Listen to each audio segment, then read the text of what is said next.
You're listening to Short History Shorts audio, where history speaks louder than images. Cleopatra VII. Cleopatra was born in 69 BC into a dynasty that had ruled Egypt for nearly 3 centuries since Ptolemy I, one of Alexander the Great's generals, took control of the Nile kingdom after his master's death.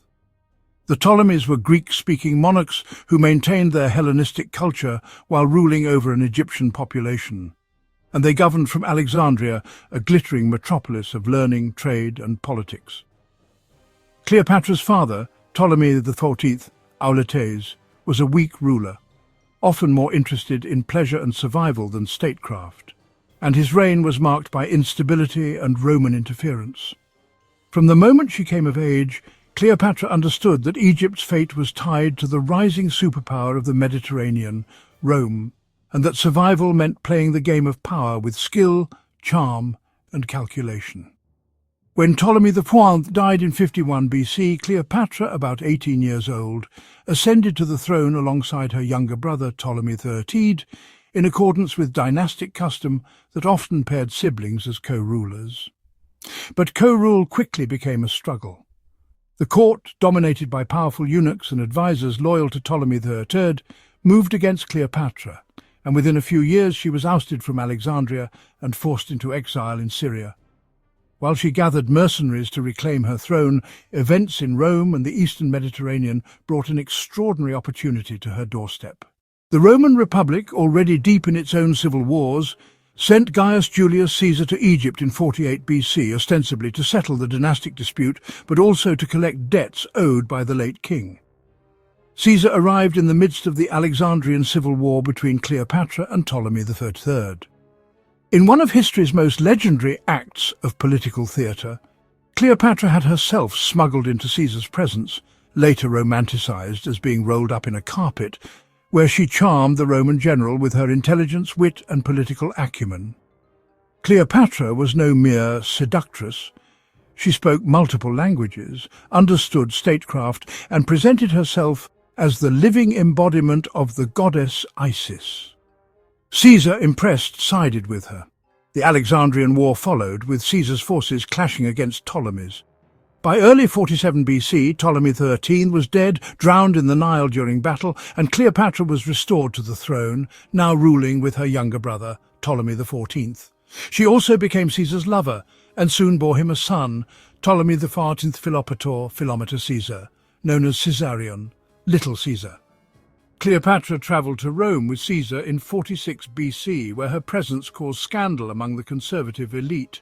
She was installed in a villa outside the city and appeared alongside Caesar at public events, an act that fueled rumours he intended to make her Queen of Rome. Caesar's assassination in 44 BC shattered Cleopatra's Roman alliance, forcing her to navigate the dangerous aftermath of the Ides of March. Returning to Egypt, she arranged for the death of her co-ruler and brother, consolidating sole power as queen with Caesarion as her nominal partner. The next act of her political survival involved the shifting alliances of Rome's second triumvirate, Mark Antony, Octavian and Lepidus, who divided the Roman world among themselves. Antony, commanding the eastern provinces, summoned Cleopatra in 41 BC to Tarsus in Cilicia to answer charges that she had aided his enemies. She sailed up the Cydnus River in a spectacle designed to evoke the goddess Aphrodite, reclining on a gilded barge with purple sails and oars of silver. Antony, famously susceptible to grandeur and wit, was captivated. Their partnership was both romantic and political. Cleopatra provided Antony with immense wealth to fund his ambitions, while Antony promised to protect Egypt's sovereignty and restore Ptolemaic territories lost to Rome. They had 3 children together and operated as co-rulers of a vast eastern dominion. This alliance, however, placed them in direct conflict with Octavian, Caesar's adopted son and heir, who painted Antony as a traitor to Rome under the sway of a foreign queen. The propaganda war was brutal. Octavian depicted Cleopatra as a decadent temptress corrupting a Roman general, while Antony's supporters presented her as a legitimate Hellenistic monarch defending her realm against Roman imperialism.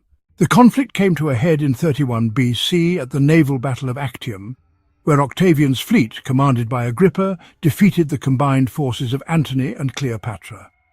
Retreating to Egypt, the pair prepared for the inevitable. In 30 BC, Octavian invaded and Alexandria fell. Facing capture and humiliation, Antony fell on his sword and died in Cleopatra's arms. Realizing that Octavian intended to parade her through Rome as a trophy, Cleopatra chose her own fate, ending her life, most famously said to be by the bite of an asp, though the true method remains debated. Caesarion was soon executed on Octavian's orders, and Egypt became a Roman province, ending 3 centuries of Ptolemaic rule. Cleopatra's death marked not just the end of Egypt's independence, but also the final chapter of the Roman Republic.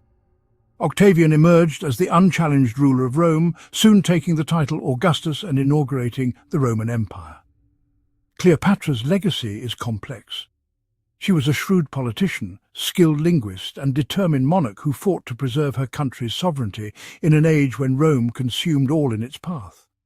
Her story, shaped by both Roman propaganda and later Romanticism, remains one of history's most enduring narratives, a tale of ambition, love, power, and the collision of 2 worlds, with Egypt's last queen at the center of it all.